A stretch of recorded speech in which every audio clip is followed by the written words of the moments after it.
Good morning student, I am Bhuvneshwari Sahu, assistant professor in Bharti college Durg. आज के हमारे इस वीडियो लेक्चर का सब्जेक्ट है एस्टिमेटिंग एंड कॉस्टिंग। ठीक है, इसके पहले मैंने आप लोगों से डिस्कस किया था यूनिट 1 में हम सारे टॉपिक्स को हमने कवर किया था। आज हम यूनिट 2 स्टार्ट करने जा रहे हैं, जिसमें हम डोमेस्टिक एंड इंडस्ट्रियल वायरिंग के बारे में स्टडी करेंगे। क्या होता है डोमेस्टिक एंड इंडस्ट्रियल वायरिंग, सबसे पहले हम ये देखते हैं। ठीक है, आप लोगों ने सुना होगा डोमेस्टिक एंड इंडस्ट्रियल, नाम से समझ आ रहा है। डोमेस्टिक मतलब हम घरों में जो वायरिंग करते, घरेलू वायरिंग्स जो होती हैं। एंड सेकंड चीज होता है आपको इंडस्ट्रियल वायरिंग। इंडस्ट्रियल मतलब जो औद्योगिक जो जगह होती, वहां पे हम किस टाइप का वायरिंग करते हैं। हमें दोनों जगह पे अगर वायरिंग करें, इंडस्ट्रियल एंड डोमेस्टिक प्लेसेस पे अगर हमें वायरिंग्स करनी है, तो हमें किन किन चीजों को हमें फॉलो करना है, किस टाइप की वायरिंग करनी है, एंड उनका डिजाइन कैसा होना चाहिए, ये सारे चीजों को हम क्या करते हैं, ध्यान देते हैं। ठीक है, तो देखते हैं। सबसे पहले हम इंट्रोडक्शन में आप लोगों को बताती हूँ क्या होता है इंट्रोडक्शन में। इंट्रोडक्शन में क्या होता है कि जो इंडस्ट्रियल एंड डोमेस्टिक वायरिंग होती है, उसमें हम कैसे हम किसी भी अपने वर्क को हम स्टार्ट कर रहे हैं। ठीक है, जैसे यहाँ पे मैंने आप लोगों को नोट्स में मैंने आप लोगों को बताया है कि आवासीय एवं औद्योगिक वायरिंग में आवश्यक होता है कि पहले कार्य का आयोजन बनाए और आयोजन के अनुसार कार्य को संपादित करे। ठीक है, जब भी मैंने आप लोगों को ये यूनिट स्टार्ट किया, उसके पहले भी मैंने आप लोगों को ये डिस्कस किया था कि हम क्या करते हैं, कोई भी अगर हम प्रोजेक्ट पे वर्क कर रहे हैं तो सबसे हम प्री प्लानिंग करते हैं। मतलब किसी भी चीज के बारे में अगर मान को आपको कोई प्रोजेक्ट दिया गया है, तो आप क्या करेंगे, उस प्रोजेक्ट के लिए प्लानिंग बनाएंगे कि कितना कॉस्ट आएगा, कितने ड्यूरेशन में हमको कंप्लीट करना है, एक्सट्रा जो भी है। तो उन सारी चीजों को हम क्या करते हैं, एक फॉलो अप हम तैयार करते हैं और उस फॉलो अप के अकॉर्डिंग हम सारा वर्क करते हैं। ठीक है, उसके बाद क्या बोल रहा है कि जो भी वायरिंग का आयोजन है कुशलता एवं दक्षता पूर्वक किया गया होता है। कुशलता पूर्वक मतलब कि जैसे कि हमने कोई वायरिंग की है, तो वो सामने वाले जिस भी बंदा या बंदी को हमने वायरिंग के लिए आपको उन्होंने प्रेफर किया है, तो आप उसको ध्यान में रखेंगे कि आप जो उनको वायरिंग करने को दे रहे हैं, प्रोवाइड कर रहे हैं, क्या वो उसके लिए मतलब कंफर्टेबल है या नहीं, उनको वो वायरिंग अच्छा लग रहा है या नहीं, ये सारा चीज हम लोग देखते हैं। मतलब उसका जो लाइफ है वो कितने टाइम तक है, वो अच्छे से मतलब वर्क करता है या नहीं, ये सारी चीजों को हम ध्यान में रखते हैं। कैसा उसका जो भी हम इनपुट दे रहे हैं, आउटपुट कैसे आ रहा है, इन सारी चीजों को हमको ध्यान में रखते हैं। जो भी हमने मटेरियल यूज किया है, वो मटेरियल कैसे हैं, और जो भी मतलब वो हमारे लिए हार्मफुल तो नहीं है। मतलब जो भी जैसे हम डोमेस्टिक एरिया में अगर हम वायरिंग करते हैं, तो हमको ये सारी चीजों को बहुत सारे प्रिकॉशंस होते हैं, जिससे हमें क्या करना पड़ता है, ध्यान में रखना पड़ता है। ठीक है, और सबसे पहले टाइम को हमको सेव करना पड़ता है, समय की बचत एवं संस्थापन की सुरक्षा की भी क्या होनी चाहिए, गारंटी होनी चाहिए। अगर आपने कहीं पे वायरिंग के लिए आपको आपको मैं एग्जांपल बताती हूँ। ठीक है, एज आप एक इंजीनियर है, आपको कहा जाता है कि आपको किसी डोमेस्टिकल एरिया या तो इंडस्ट्रियल एरिया में अगर आपको दिया गया है वायरिंग के लिए, आपको एक प्रोजेक्ट दिया है। ठीक है, आपको वहां पे वायरिंग करने जाना है, तो आपको सबसे पहले क्या करना पड़ेगा, सारा कुछ आप बताएंगे, किस टाइप का वायरिंग है, सामने वाली की डिमांड क्या है, आप उसको ध्यान में रखेंगे। जो भी उनकी डिमांड है उसको आपको ध्यान में रखना है, उस टाइप की वायरिंग आप उनको बताएंगे। ठीक है, जो भी आप उसमें इलेक्ट्रिकल इक्विपमेंट यूज कर रहे हैं, उसका रेटिंग क्या है, और वो आपको कितने वोल्ट के लिए चाहिए, हैवी लोड्स के लिए चाहिए, मतलब आपका पावर सप्लाई कितने का आ रहा है, 3 फेज के लिए कर रहे हैं या सिंगल फेज के लिए कर रहे हैं, आपको वो सारी चीजों को ध्यान में रखना पड़ेगा। उसके अकॉर्डिंग आप क्या करेंगे, जो भी इलेक्ट्रिकल इक्विपमेंट यूज करेंगे, वो उसकी आपको गारंटी का मतलब ये है कि आप उनको सेटिस्फाई कराएंगे कि हम ये सारे इंस्ट्रूमेंट यूज करेंगे वायरिंग के लिए, तो वो कितना कंफर्टेबल, कितना अच्छा वो वर्क करता है ना। ऐसा नहीं कि अगर हाई वोल्टेज आ रहा है, कुछ ऐसा वोल्टेज अगर हाई होता है, तो वहां पे मेरे जो भी मैंने वायर्स यूज किया है वो मेल्ट हो रहा है या उससे हमको हार्मफुल हो रहा है। तो ये इन सारी चीजों को हमको क्या करना है, वहां पे केयरफुली हमको वर्क करना रहेगा। ठीक है, नेक्स्ट चीजें क्या आती है, यहाँ पे क्या लिखा है मैंने, वायरिंग का संस्थापन की वायरिंग में कुछ बदलने का विचार आता है, जो समय एवं सामग्री की हानि होगी। परंतु यदि मान लो क्या बोल रहे हैं, अब अपने जैसे कि किसी का बजट है, ठीक है, 10 to 20,000 का बजट है, आपने वो वायरिंग कर दिया। अब जब वायरिंग करेंगे आप, तो मान लो अगर कुछ उसमें प्रॉब्लम आता है, तो प्रॉब्लम आएगा तो क्या करना पड़ेगा, उसको चेंज करना पड़ेगा। तो उससे क्या होगा, उसका कॉस्ट, उसको एक तरीके से क्या हो जाएगा, लॉस हो जाएगा। तो आपको प्रॉफिट एंड लॉस को भी वहां पे थोड़ा सा क्या करना पड़ेगा, ध्यान में देना पड़ेगा कि आपने कोई अगर इलेक्ट्रिकल इक्विपमेंट यूज किया है तो वो आपको बार बार चेंज नहीं करना पड़े, उसका लाइफ साइकिल थोड़ा कुछ टाइम ड्यूरेशन तक वो यूज हो, इस टाइप का, है ना। उसके बाद बोल रहा है वायरिंग का आयोजन करने वाले व्यक्ति को आरेखन के नियमों तथा रूढ़ि चिन्हों का पूर्ण ज्ञान होना चाहिए। ठीक है, बहुत सही चीज का है इसने। सबसे पहले आप एक इंजीनियर हैं, अगर आप किसी प्लेस पे जाते हैं तो आपको सबसे पहले क्या होना चाहिए, लाइन डायग्राम आप उनको बना के देखो। आपको लाइन डायग्राम पता होना चाहिए, आपको सामने वाले को क्या है, क्या उनकी डिमांड है, उस डिमांड के अकॉर्डिंग आपको क्या रखना पड़ेगा, ध्यान में रखना पड़ेगा। क्या ध्यान में रखेंगे, आप कुछ भी ऐसे उठा के आप कुछ भी वायरिंग नहीं कर सकते। आपको जब तक नॉलेज नहीं होगा कि जो हमारे कनेक्शंस के बारे में, तो उस कनेक्शन के बारे में आपको ध्यान में रखना पड़ेगा। आप विदाउट नॉलेज आप कुछ भी वर्क नहीं कर सकते। ठीक है, उसके बाद क्या बोल रहा है, इसके लिए आवासीय एवं औद्योगिक भवनों का खांचा खींचकर भवन या फैक्ट्रियों में विभिन्न भागों में विभिन्न उपसाधनों को दर्शाया जाता है। मतलब कि अगर आपको डोमेस्टिकल एरिया पे दिया है या इंडस्ट्रियल एरिया पे दिया है, तो आप सबसे पहले जज करेंगे। जनरली हम देखते हैं कि हमारे डोमेस्टिक एरिया में क्या होता है, हमको ज़्यादा सप्लाई की जरूरत नहीं होती। नॉर्मल हम सिंगल फेस के लिए हम वायरिंग करते हैं। बट हम वहाँ पे अगर देखते हैं डोमेस्टिक इंडस्ट्रियल एरिया पे आते हैं हम, तो वहाँ पे हमारे क्या होते हैं, हैवी इलेक्ट्रिकल इक्विपमेंट्स होते हैं। तो हमारे जो सप्लाई जो होते हैं वो क्या हो जाता है, बहुत ज़्यादा इंक्रीज हो जाता है।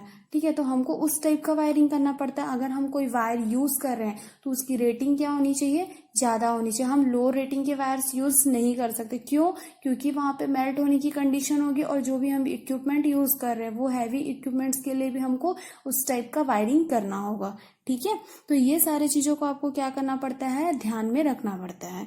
ठीक, उसके बाद आता है, मान लो अगर आप, सबसे पहली चीज होती है आवासीय भवनों में वायरिंग के अतिरिक्त औद्योगिक संस्थानों में वायरिंग के दो भागों में मतलब 2 पार्ट्स में हम उसको डिवाइड करते हैं। सबसे पहले क्या होता है, शक्ति वायरिंग। शक्ति वायरिंग मतलब हमको कहाँ से, पावर सप्लाई, जो हमारे घरों में मीटर होता है। ठीक है, मेन पावर क्या होता है, घरों के आसपास जो लाइन्स क्या टावर जो होते हैं, वहां से क्या होते हैं, लाइन डिस्ट्रीब्यूट होते हैं हमारे घरों पे। ठीक है, फिर जहाँ मीटर होता है, मीटर के पास क्या होता है, सारा कनेक्शन किया जाता है। वहां से क्या किया जाता है, पावर को क्या किया जाता है, सप्लाई देते। तो उस वहां से हमको क्या करना है, हमारे घरों में अगर हमको वायरिंग लाना है। ठीक है, जैसे कि मान लो हम घर में क्या यूज करते हैं, मेनली हम लाइट, फैंस और जो भी हीटिंग इक्विपमेंट होते हैं, वो सारी चीज अगर हम यूज करते हैं तो उसके लिए हमको क्या करना है, कनेक्शन करना है, वायरिंग्स करनी है हमको। तो उसका वायरिंग हम किस टाइप का करते हैं, एज अ डिपेंड करता है वो हमारे पे। ठीक, तो सबसे पहले तो हमको पावर सप्लाई, जब तक पावर सप्लाई की वायरिंग नहीं करेंगे तो हम लाइट फैंस के लिए हम कैसे वायरिंग करेंगे। ठीक है, तो सबसे पहले हमको 2 पार्ट्स में डिवाइड करते हैं। सबसे पहली चीज होती है पावर वायरिंग होती है, सेकेंड होता है आपका जो भी lights, fans and heating equipments होते हैं उसकी वायरिंग करते हैं। ठीक है, और क्या बोल रहे हैं कि मान लो हमको और कोई हैवी इक्विपमेंट लगाना है, तो उस हैवी इक्विपमेंट को हमें कैसे मेंटेन करना है।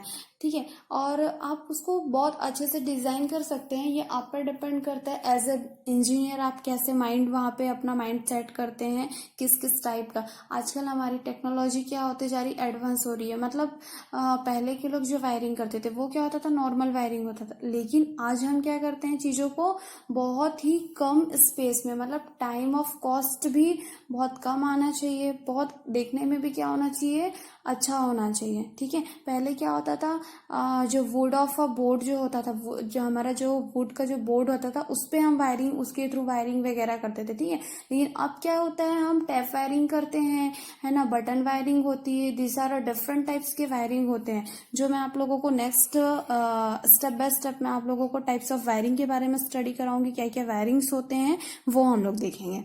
ठीक है, उसके बाद होता है estimating and costing of a domestic wiring. मतलब क्या क्या लाभ होते हैं और हानियां होती है अगर हम घरों में वायरिंग करते हैं और इंडस्ट्रियल एरियाज पे अगर हम वायरिंग करते हैं। ठीक है, कुछ पॉइंट्स यहाँ पे मैंने बताया है शॉर्ट फॉर्म में आप लोगों को। इन सारी चीज़ों को हमको थोड़ा सा फॉलो करना पड़ता है।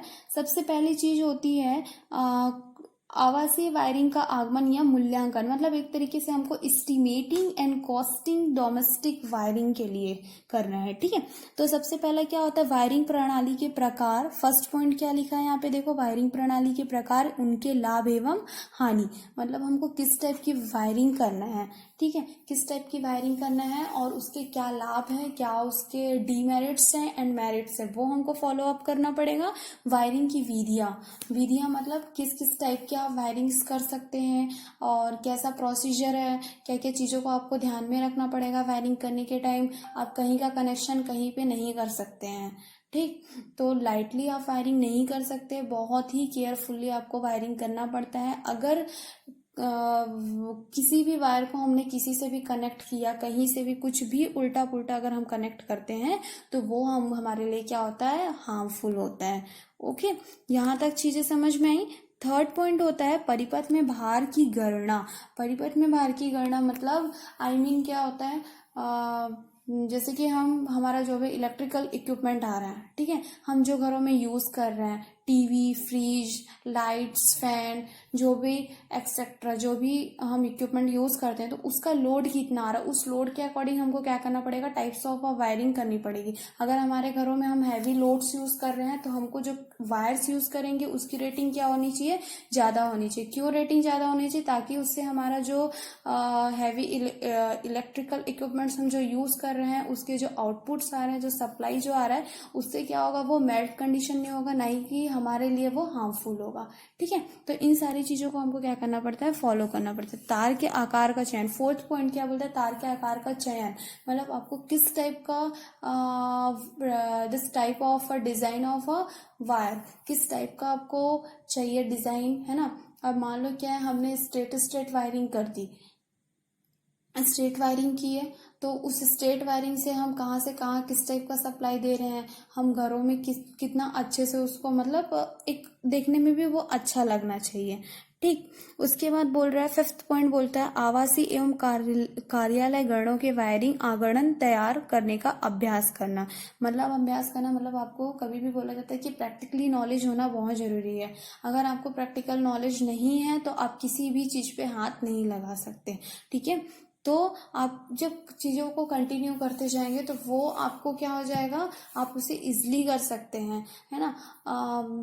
हम किसी भी फ्रेशर बंदे को हम वहाँ पे क्या नहीं कर सकते, प्रेफर नहीं करते हैं वायरिंग के लिए। क्यों, क्योंकि उसे नॉलेज नहीं होता है। हमने उसे प्रेफर तो कर दिया, लेकिन उसके बाद क्या होगे, मतलब उसके बहुत सारे साइड इफेक्ट है ना। तो उससे पहले हम एक नॉलेजेबल बंदे को हम क्या करेंगे, बंदा या बंदी जो भी है, उसे हम क्या करते हैं, प्रेफर करते हैं कि आप जाइए वहां पे करिए। अब वो क्या करेगा, इनकेस अगर कोई फ्रेशर भी है तो उनको क्या करेंगे, थोड़ा थोड़ा हम स्टेप बाय स्टेप हम उनको क्या करेंगे, वो सारी चीजें प्रोवाइड करते जाएंगे, ठीक है। जब वो धीरे धीरे चीजों को करते जाएगा तो उसके लिए वो वायरिंग करना क्या हो जाएगा, इजिली हो जाएगा। तो वैसे पर्सन को हम क्या कर सकते हैं, डोमेस्टिक इंडस्ट्रियल एरियाज पे, प्लेसेस पे हम क्या कर सकते हैं, उनको भेज सकते हैं, ठीक है। इनकेस अगर हमको डोमेस्टिक एरिया में करना, डोमेस्टिक मतलब घरों में वायरिंग करना, इट्स वेरी सिंपल, बट यहाँ पे कॉम्प्लिकेटेड हो जाता है जब हम इंडस्ट्रियल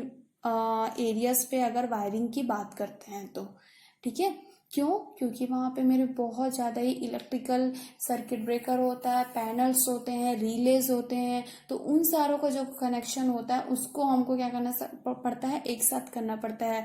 आप लोग अगर कभी इंडस्ट्री वगैरह में विजिट किए होंगे ना, तो आप लोगों को वहां पे देखने से समझ आ जाएगा कि कितने हैवी इलेक्ट्रिकल इक्विपमेंट्स होते हैं, हमें उन सारी चीज़ों को कैसे मेंटेन करना है, कहीं पे किसी अगर फॉल्टी कंडीशन, क्योंकि जनरली क्या होता है कि अगर हमको कोई फॉल्टी कंडीशन है तो उस फॉल्टी कंडीशन में हमें ऑपरेट कैसे करना है, क्या है, ये सारी चीजें जो होती है वो इसके अंदर आती है, ठीक। उसके बाद है एक मंजिल व बहुमंजिली आवासों का वायरिंग। मतलब क्या है, मान लो आपने फर्स्ट फ्लोर है, सेकंड फ्लोर है, थर्ड फ्लोर है, ठीक है। सिंगल फ्लोर का अगर आप वायरिंग कर रहे हैं, अब कनेक्शन क्या होता है कि जनरली हम लोग देखते हैं कि अगर मैंने फर्स्ट फ्लोर की वायरिंग की है तो सेकंड फ्लोर का वायरिंग है, तो कुछ चीजें जो रहेगी वो आपकी कहाँ से कनेक्ट होगी, फर्स्ट फ्लोर की, है ना। और अंडरग्राउंड जो वायरिंग होती है उसमें क्या होता है कि वो जो मेरा फर्स्ट फ्लोर का वायरिंग होता है वो सेकंड से क्या होता है, मान लो उसको उसने कनेक्ट किया है, तो अगर किसी भी मेरे वायर में या किसी भी रूम में अगर प्रॉब्लम आता है तो मुझे वो जहाँ से मेन सप्लाई आ रहा है वहां की मेन सप्लाई को क्या करना पड़ता है, चेकआउट करना पड़ता है, ठीक है। लास्ट पॉइंट होता है आपका प्रकाशन एवं पंखे के बिंदुओं का चयन एवं वायरिंग का आरेख खींचना। आप किस टाइप की वायरिंग कर रहे हो, किस टाइप का लाइट, फैंस, जो भी चीजें हैं वो यूज कर रहे हैं, उसका आपको क्या करना पड़ता है, सबसे पहले लाइन डायग्राम बनाते हैं। हम कभी भी कहीं भी वायरिंग करते हैं तो हमको सबसे पहले क्या करना पड़ेगा, लाइन डायग्राम बनाना पड़ेगा। उसके बाद हम क्या करेंगे, उसे मतलब जो भी हमने डिजाइन किया है उस डिजाइन के अकॉर्डिंग हम क्या करते हैं, वायरिंग करते हैं, ठीक है। तो डोमेस्टिक एंड इंडस्ट्रियल वायरिंग के बारे में ये इंट्रोडक्शन था। आई होप आप लोग को समझ आया होगा। अगर कुछ डाउट होता है तो आप इस टॉपिक को लेके हम डिस्कस कर सकते हैं, ठीक है। तो thank you class, have a nice day.